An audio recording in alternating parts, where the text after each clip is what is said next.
Hey everybody, it's Alex with Care Conscious. Today, as part of our residential options video series, we're going to be talking about assisted living facilities. We're here on location at Vera Spring, which is part of Woodland Terrace in Cary, North Carolina. You know, we all have an idea of assisted living facilities. We think we know what they're about. Today, we're going to find out what's assisted living all about and what should caregivers know. So come on, let's take a look. In this segment, we're going to talk about assisted living generally. What is it? What services are provided? Then we're going to talk to family caregivers, residents. We're going to talk to the wellness director of the facility to find out how you as a caregiver can ensure your loved one's getting the best care possible if they're in such a facility. So join me.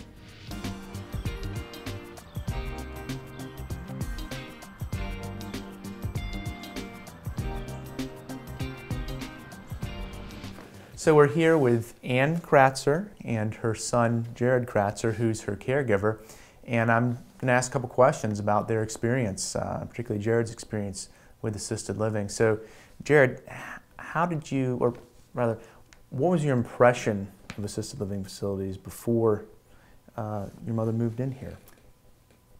The impression was, again, I think it's pretty typical. I didn't know a great deal about it because I hadn't given it a great deal of thought. Mm-hmm. And then a situation arose with my mom, who lived at the time in Delaware, where I was going up there quite often. And I realized that it was, something had to change in terms of the arrangements. And the change was, we've got to see if we can find a place for Mom that's closer to where I live. And so that was the sort of prompting for us to move on something like this. Mm-hmm. But Mom was a little anxious because she'd lived by herself for 95 years. Wow. And she was living at the time alone in her house since my dad died. And so it was we were anticipating an adjustment. Right. What advice would you give to other caregivers who may be experiencing some hesitancy about moving into a facility like this?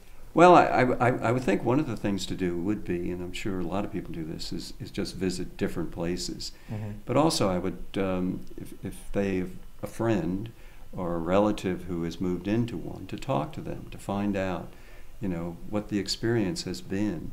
So I would recommend that they do go around and talk to people like Mom who mm-hmm. are living in places like Woodland Terrace. So Jared, what are the, say, top 3 things that you really like about this arrangement, about assisted living? One of them is the communication between the staff here and myself. Before you asked me about people who might be anxious about having a relative move into a place like this, well, one of the things that I think is a key to making it work is that the caregiver communicate with the staff of a place like this, and they just keep me informed. So I think that's one important thing. Another important thing is just the general support that Mom gets here from everyone. Not only the communication with me, but Mom has something that is needed, they're on top of it. And I think the other thing about the staff is they really seem to enjoy doing what they're doing. It's a very difficult job, and they do such a great job of looking after Mom. You mentioned having a good relationship with the staff, right. Really communicating with the staff. What are some other things that you do that you could recommend to caregivers who have someone in assisted living or are going to have someone in assisted living? What are some best practices from your standpoint? Well, one thing is I live only a mile away, and so I come over generally every day, even if it's only for 10-15 minutes.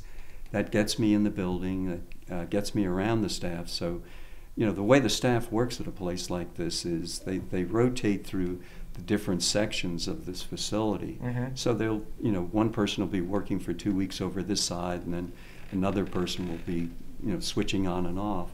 So being over here, I get to know all of them, and they know me. And if there's, again, something that is of a concern, it needn't be a crisis concern, they'll give me a call and just say, you know, Mr. Kratzer, I just wanted to let you know that your mom, whatever. So I would say, you know, getting into the facility and getting to know the staff, and that is critically important. So Ann, what advice would you give to someone who's considering moving into an assisted living facility? Yeah. I would tell them to come to one of our meetings and see what we do and participate in it, and then go out and get more people to come in and show them the exercise and what we go through and what we have, and tell them about the delicious food we have. Oh, yeah. Oh boy, really and truly a great chef, you know.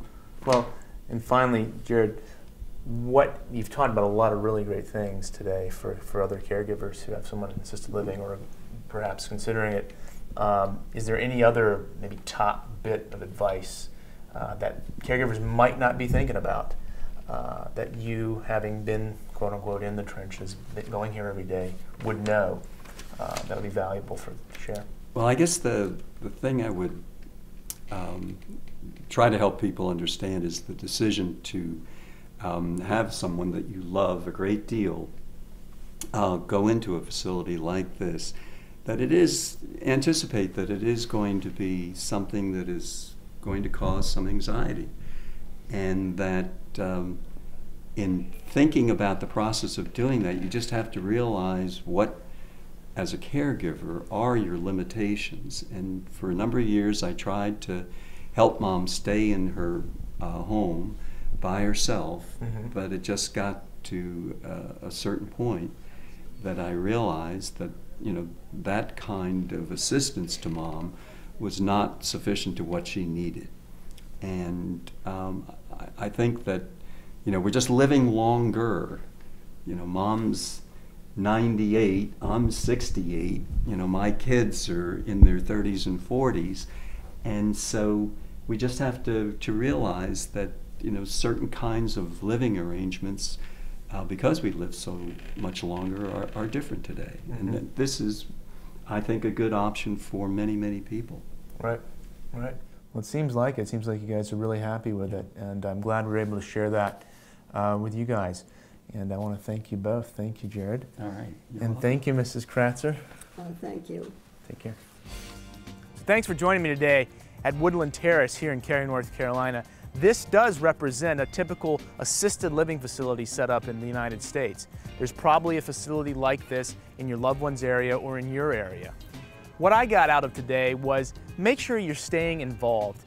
Whether or not your loved one is already in assisted living or is considering assisted living, your participation in their day-to-day routine is vital.